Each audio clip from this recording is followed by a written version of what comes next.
कृषी उत्पन्न बाजार समिती उप बाजार समिती चाकण मध्ये या ठिकाणी मार्केट कमिटीमध्ये जो शेतीमाल आणलेला आहे ते कोथिंबीर हा मातीमोल भावात या ठिकाणी दिले गेलेला आहे, परंतु या शेतकऱ्याच्या माध्यमातून या ठिकाणी काहीच परवडत नाही। परंतु या ठिकाणी प्रत्येक शेतकऱ्यांनी दाना ते दाना या ठिकाणी मार्केटमध्ये घेऊन आल्याबद्दल या ठिकाणी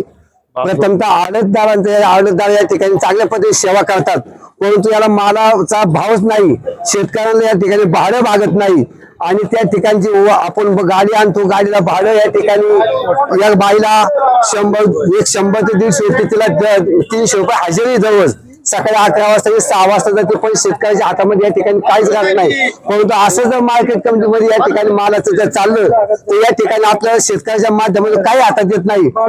फक्त या ठिकाणी एकच होते की फक्त आपण या ठिकाणी शेतकऱ्याच्या हातात काही नाही, पण खाणाऱ्याला या ठिकाणी माल पडतो, शेतकऱ्याला या ठिकाणी काहीच मिळत नसलं तर शेतकऱ्याने माल करून तर काय फायदा याचा।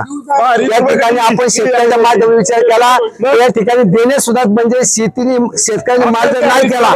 तर हा समाज काय खाईल, समाजासाठी आपण या ठिकाणी करतो, परंतु त्या माध्यमातून या ठिकाणी आपण शेतकऱ्यांच्या हातात काही येत नाही। म्हणून या ठिकाणी आपण शेतकऱ्यांनी प्रत्येकी माल ज्या ठिकाणी पद्धतीने आणताना किंवा आपण चांगल्या पद्धतीने माल आणतो, पण शेताचा